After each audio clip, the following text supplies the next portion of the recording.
Okay, if we can kind of commence, it's 4 o'clock, and see if we can get going with our little interstate gathering. This is more like Old Home Week, I think, for most of us, because we all know, almost all of us know each other. So let me just run down kind of what I've got for agenda, which is pretty simple. I mean, we're keeping it basic. We want to talk a little bit about the history of the interstate, just to start with, and then we want to talk about a little bit about identifying the cadets and what we're looking for and what we're looking at when we're out there, and then the last third of the meeting perhaps break down to question and answer and comments from everybody, and so I think that'll move things along quickly. Let's see. First of all, I guess there's enough of us that we could maybe go around the room just to start with, so we know who we've got for interstate owners. Maybe that's the way to do it. Let's see. Let's see all the guys that have, and gals that have airplanes here. Okay, there we go. Almost, yeah. So,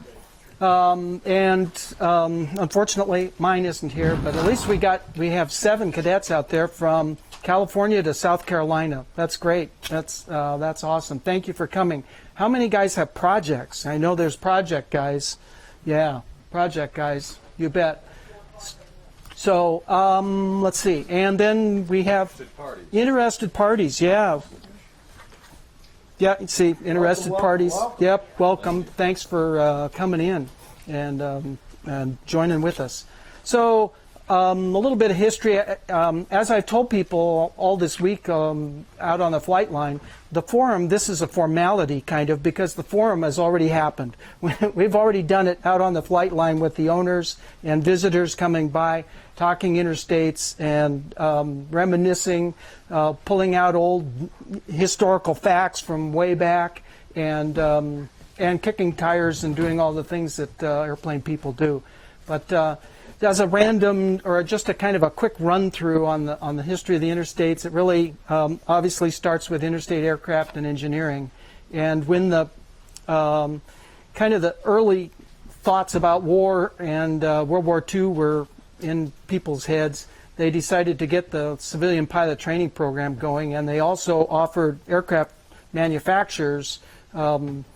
I'm not sure if there was a rebate or quite what it was, but there was incentives to build a trainer. And the interstate, thank goodness, was the last of the ones basically to get designed.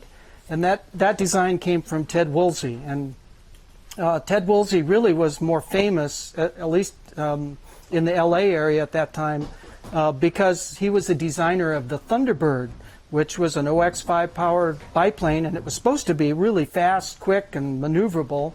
The only living, surviving Thunderbird, they say, not so much. But I think it's because it's an old OX-5. But Ted Woolsey designed that Thunderbird, and they built, 20 or 30 of them down in the LA area. The most famous one is the Roscoe Turner. They added a huge parachute to the Thunderbird, and he shut the engine off and popped the parachute and came floating down. That was not exactly the best landing. I guess it broke the gear and just busted the airplane all to smithereens. But Roscoe climbed out and twirled his mustache and adjusted his lapels and said, "Great test there, buddy. That's great. We have a safety parachute and we're all good." So I also learned that Ted Woolsey designed the Whizzer. That was a kind of a new thing that came out this week. So Ted was a pretty accomplished guy. And he was at the Wiggins School, I think it was, and so Don Smith, who was the president of Interstate, I don't know where I know where the aircraft part came from prior to the Cadet, because they were a kind of a subcontractor down in there in Los Angeles, and the plant was right, what is now, I think, about 27 left or right, one of the runways. It's been swallowed up. It's right where 25 left on right where.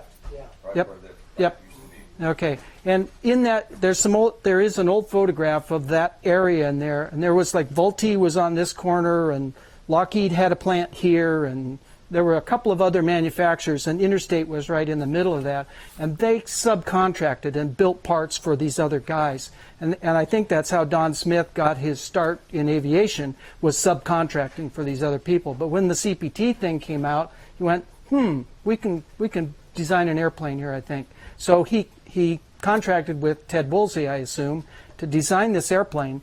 And Ted, of course, I think turned it over to his students, and because they were at Wiggins, they were doing, they were teaching kids how to be draftsmen, how to be, plant manager people and construction people, airframe and power plant mechanics, all kinds of things in aviation. So they put the kids to task and came up with this airplane. Now, all of us that fly interstate cadets, we rave about how great the airplane flies. And I think part of that, or almost all of it, is because the plane was designed so late in the process. The Cub was really a 32-34 kind of design and didn't really progress very much. Taylorcraft, of course, came after, well, actually, Taylorcraft was Piper back in those days. And after he left and Taylorcraft became Piper and Taylor became Taylorcraft, how do we do that? That's kind of confusing. Anyway, once they split, Taylor really improved on a lot of his stuff, and so the Taylorcraft was a much improved airplane. But it was also, 36-7 is when Taylor split, and so his design was already out there flying. Stinson actually didn't come in until 39, even though they were a two-place side-by-side. But Porterfield had a tandem, Rearwind had a tandem. So there were a number of these tandem airplanes. But Interstate, probably the impetus was probably about 39, I would say, when they got started. And so by late 40, I think it was 40, yeah, they had a prototype, and that was 15565, I think, was the prototype. And they introduced it with a Continental 50, and that was certainly a ball of fire. But the gross weight, I think, was 1,200 pounds. It was the basic format of the Cadet, and they, though the pictures show that that prototype airplane doesn't quite look like the early production ones. There's a couple subtle changes to it that they must have made after they flew the thing. Went, it needs a little more fin and rudder area and stuff. So there's some subtle changes to that.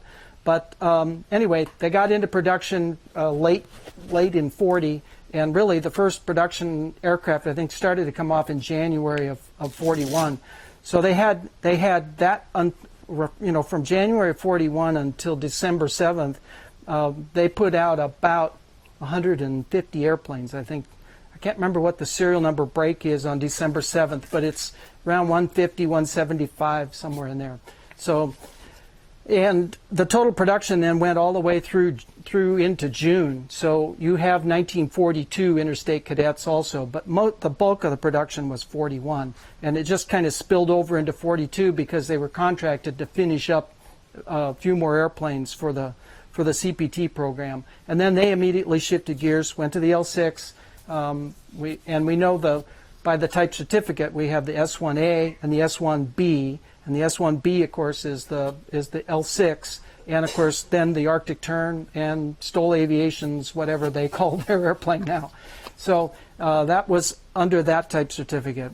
Then the war was done, actually in the middle of the war they were, but the airplane production in that sense was all finished up. So they shifted to the TDR program, and now we have so many drone things going on that the people are going, wow, these new drones, this is an incredible idea. And it's like, no. Interstate did this in World War II very secretly. In 1942, 3, 4, they were developing these things, and they had drones back then.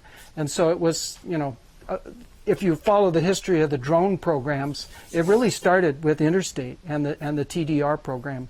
I have one anecdote from that. I had a friend in Chico, California, who was in the military. World War II was going on, and he ended up getting stationed, or kind of halfway between stations, and he met a friend of his who was in a secret program, and he couldn't, can't discuss it unless I kill you kind of thing.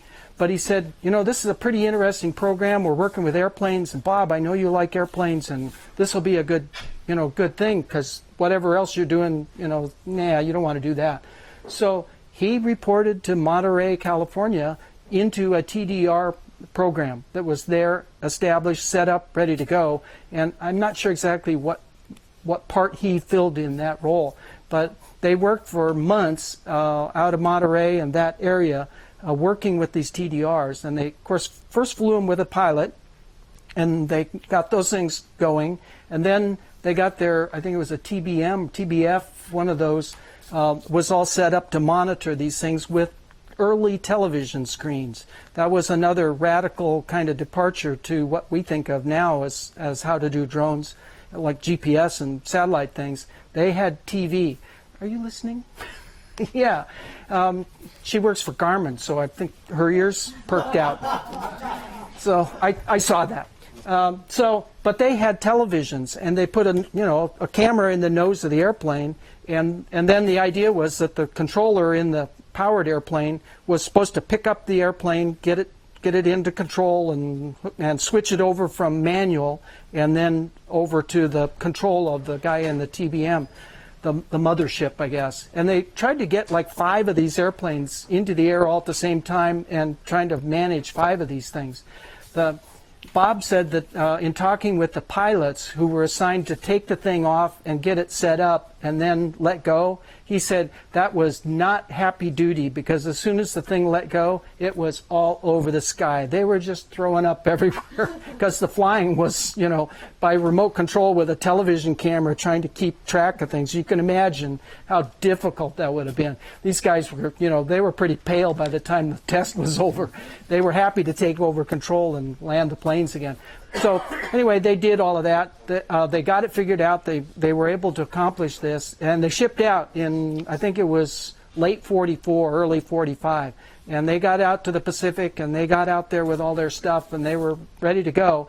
And Bob said the big event finally came, and they launched, and off they went. And of course, the TBM came back, and there was, thumbs up, and because the 5 drones had done their thing.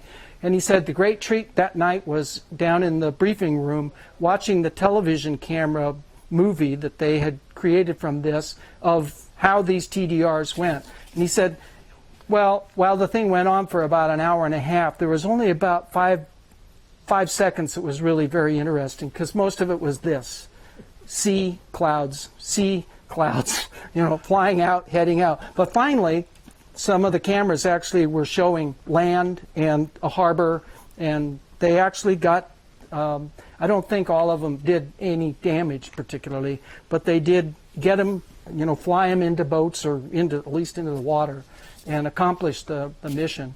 So that was the big hooray with that, was the fact that they, were able to accomplish that. So that was a very interesting story that he told about his assignment in World War II working with the TDRs. It's the only guy I've never ever talked to that was in the TDR program. Steve, you got something to add to that? If anybody knows where there's any parts to these drones, I know where there's several parts, and there's people looking for more. Yeah. It kind of disappeared, even though people knew about them. I know there was one out in the desert, California, that sat out at Palmdale, I think, for years. Everybody knew about it, but nobody did anything about it. And then one day it was like gone. So.